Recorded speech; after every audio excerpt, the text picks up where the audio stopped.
So I guess I have to change that thinking. So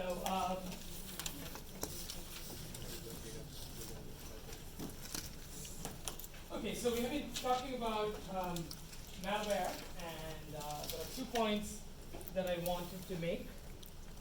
One of the points is that when we think about vulnerabilities and mitigating vulnerabilities, we have a weak threat model in mind because the attacker still doesn't have the ability to execute any code. They have to work with some pre-existing existing code. It has its own functionality, and they have to, the only control they have is to send data to this vulnerable code.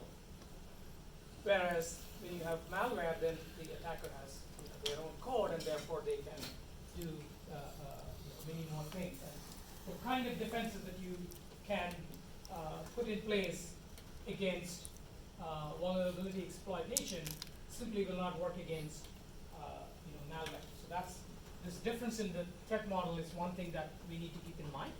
The second is that malware tends to obfuscate itself, and there are many reasons. The most important one being that because very often malware is used to establish networks and to make money, and making money requires the attackers to be they have to protect themselves from being caught, and they have to protect themselves from how they organize themselves and so on. And so using stealth and obfuscation is really necessary. We started talking about the techniques for doing that. We'll come back to that a little bit later. So let's talk about a couple of techniques that have been in use for, again, a very long time. As I mentioned in the past, viruses, became a thing in the 80s, and people were interested in, detecting viruses, and then people were then interested in writing viruses that can't be detected, right? So a lot of virus detection still relies on so-called signatures, which involves finding some set of bytes with certain values in certain locations in a file, and that's the in order to evade these types of signature-based detectors, viruses started using a technique called polymorphism, which simply means that they have many forms, right? And the way to realize polymorphism was to use encryption, right? So you take the code, you encrypt it using a new key, and each time you encrypt it with a different key, the resulting bytes are going to look, totally different from one generation to the next. So this kind of technique is called polymorphism, and when attackers came out with this polymorphism technique, the people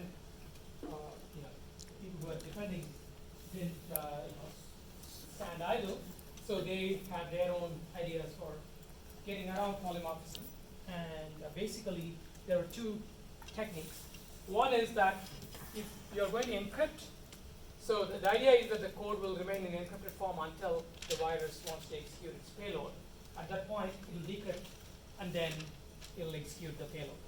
Okay, so now, therefore, you need some piece of code that does the decryption, and potentially a signature can be devised on basis of this code that does the decryption. And incidentally, the term pack and unpack is used in order to refer to decryption and to refer to encryption and decryption.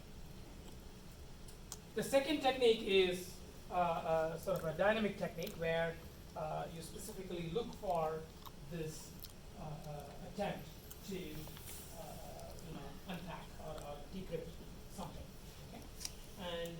see that it's not on a modern operating system. It's not just about decrypting, because you have to also set the protection for the decrypted code to be executable, right? So that is some dynamic behavior that you can use to detect this kind of polymorphic malware. So yeah, so although polymorphism may seem like a good idea, these days it's not exactly the easiest thing to do.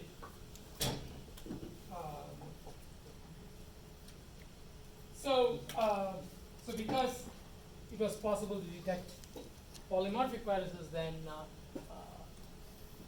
a second technique was proposed that's called metamorphism. And the idea here is that don't leave anything the same, right? So the virus mutates itself in such a way that its behavior basically remains the same, but the specific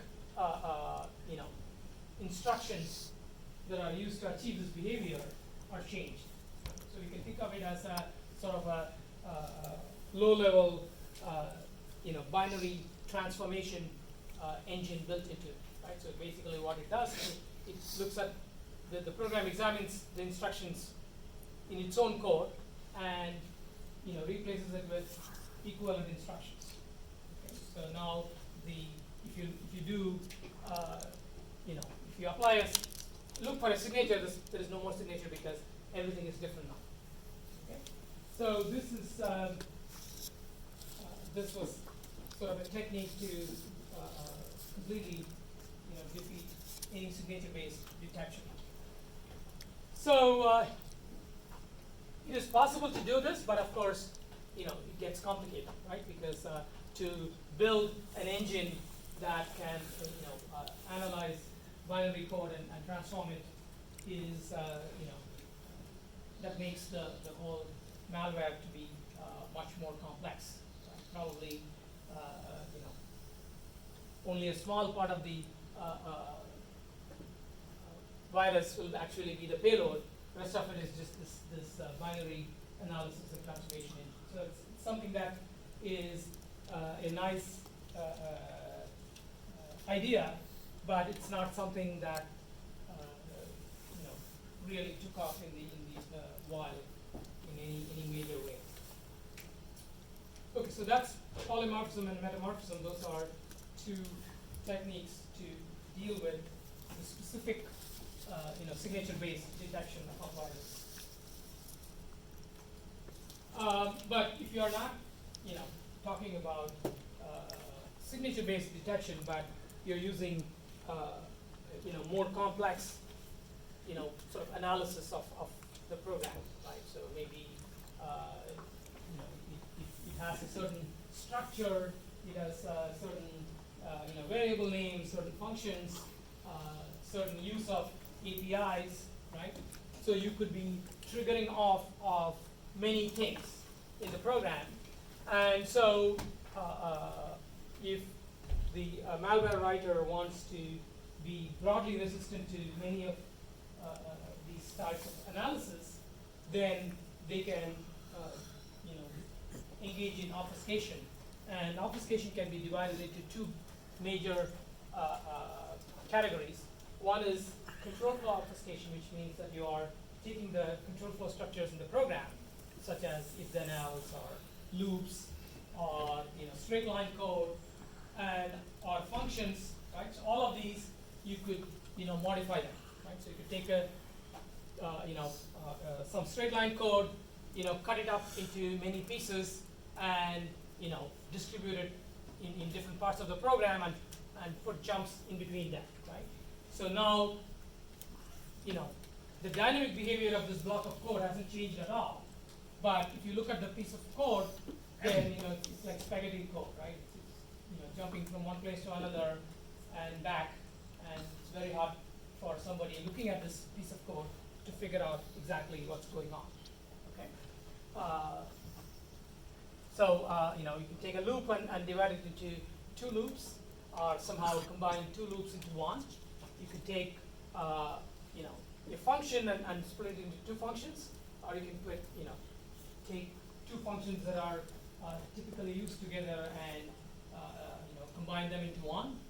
So the sky is the limit in terms of you know, what are all the kinds of obfuscations you know, that can be done. So for instance, you can insert dead code. This is one dead code, meaning code that will never be executed, right? And it's basically something that to mislead anybody who's looking at this code, right? So you throw in a lot of dead code. The person who is trying to analyze the malware is, you know, looking at all this dead code and either getting confused or at least wasting their time on parts of the program that don't matter. Okay. There is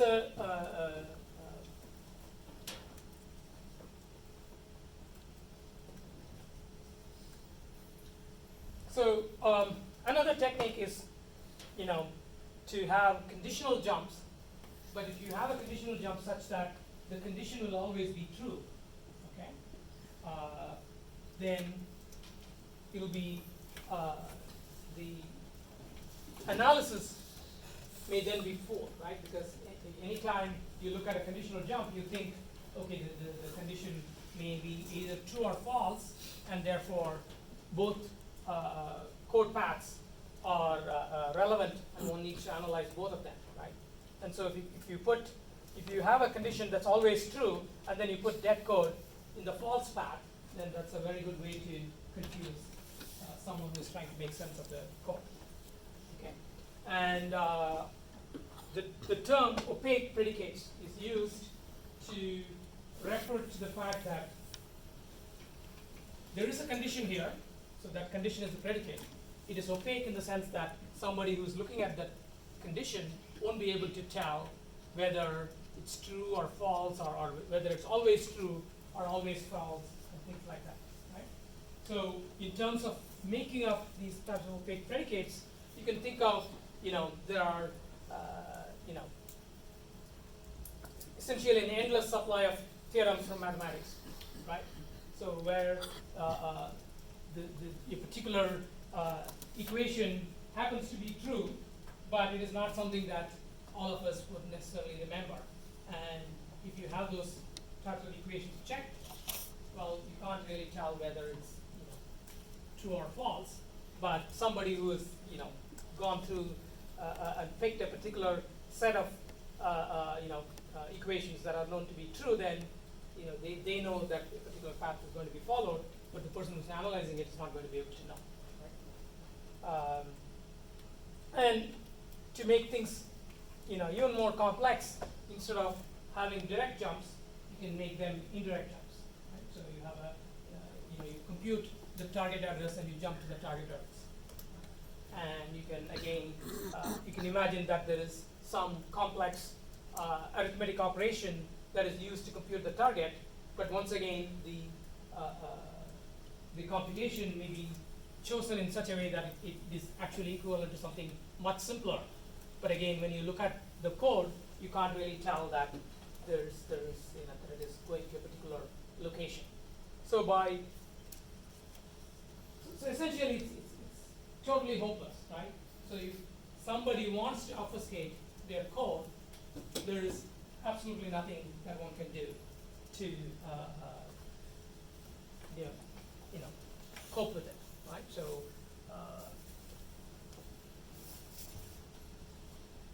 so that is control flow obfuscation. There is also something called data flow obfuscation, which in the simplest form can be thought of as, say, renaming variables. Right? So normally we use variable names that are meaningful. You just change it to you know, meaningless names. That itself makes it hard. But now the attacker can do many more things, like you know, for instance, now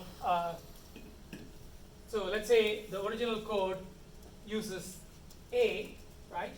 And you know, you can define two variables B and C, and you keep using B minus C as a substitute for A, right? And now it's obviously a little bit harder to figure out because you think B and C mean something. B and C don't mean anything.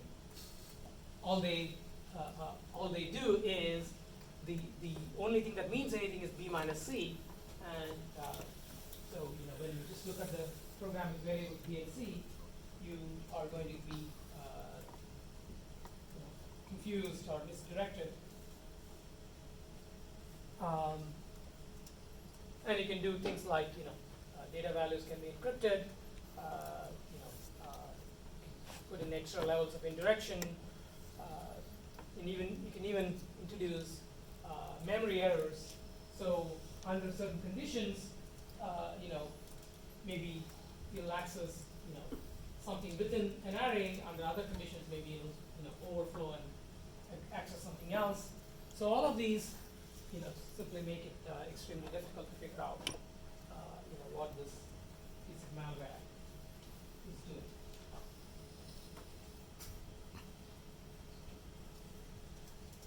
So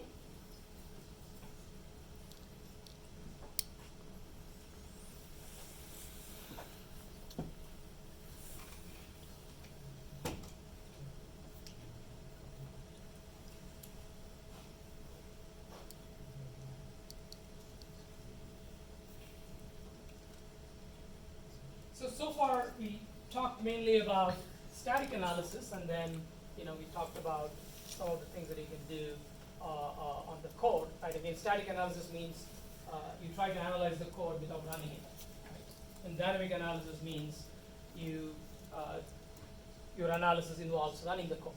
Okay, so all the static analysis doesn't help if somebody is simply looking at the runtime behavior, right? So all the techniques we talked about, taking a function, breaking it up, introducing an inscrutable control flow, all of that doesn't help if all you are looking at, let's say, is the set of calls to some API that this program makes, okay? Or a set of system calls that this program makes. So if that's all you're looking at, then all of this static or code obfuscation doesn't help at all. So you need to now try to obfuscate the runtime behavior, right? So, so there are various techniques to do this. One of them is, to try to match the behavior of the malware with behavior of benign code. So, so let's say malware goes on the network all the time. They can arrange it so that they go to the network when some other benign piece of software also goes to the network. In this way, the fact that it accesses the network becomes less noticeable or is difficult to track. Another thing that can be done is basically the malware can be there, and it can be designed in such a way that until it receives some kind of, unless some triggering condition is satisfied, it simply will not execute, its malicious payload. Right? So you can sit and wait with a dynamic analyzer to see what this malware is going to do, but it doesn't go into the path where the malicious behavior is going to be exercised. And it remains so until, let's say, it receives some kind of a command from the attacker.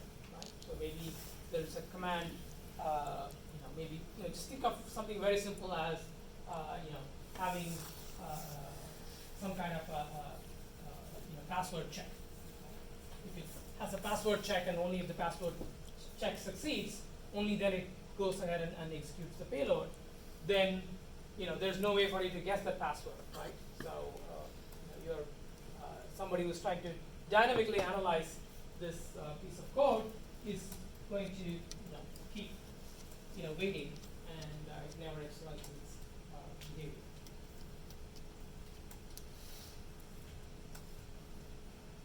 So, so in general, right, there is so our options when dealing with malware are quite limited, right? Because the malware author is basically in control, and so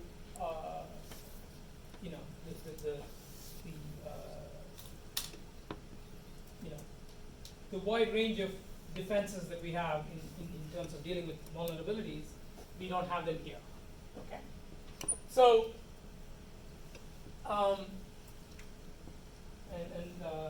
we have to deal with stealth. We have to deal with the fact that malware authors are going to be adaptive, by which I mean that if you put in some defense, they will change their malware so that they get through that defense, but still they're able to do what they want to do. This is not to say that you can never stop that, right? So obviously, if malware is trying to steal some of your files and you shut off access to any files, well, of course, the malware cannot do anything more, right? But if you do that, then you often do that at the cost of breaking legitimate functionality of your system, right, or usability of your system.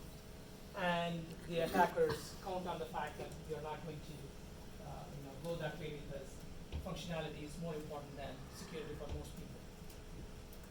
Okay? So, but again, we do want to develop defenses. The defenses need to be really robust. Okay, and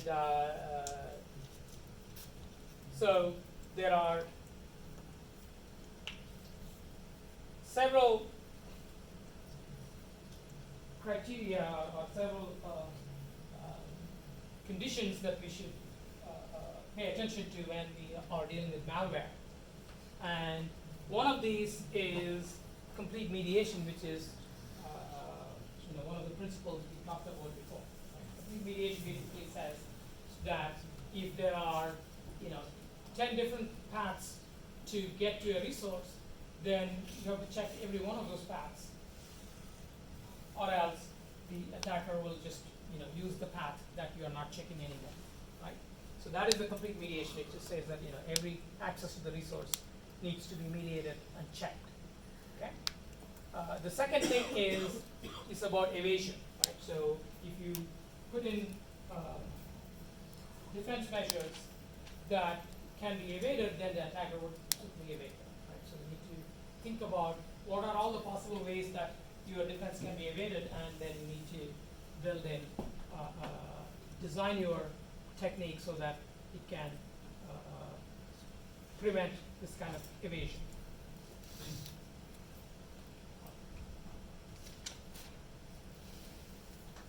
So, and malware doesn't do its job on its own, and often malware operates in conjunction with people in order to cause damage. And one way this can happen is because of social engineering attacks, because systems may be configured so that malware cannot cannot install itself or cannot launch itself on its own, and therefore it may need the help of the user. Right? The user is tricked into explicitly installing some piece of malware and then running it. Well, of course, now the malware can run and do what it needs to do. Okay? There can be insider attacks. So this may not even be malware. There's a malicious insider who has legitimate access to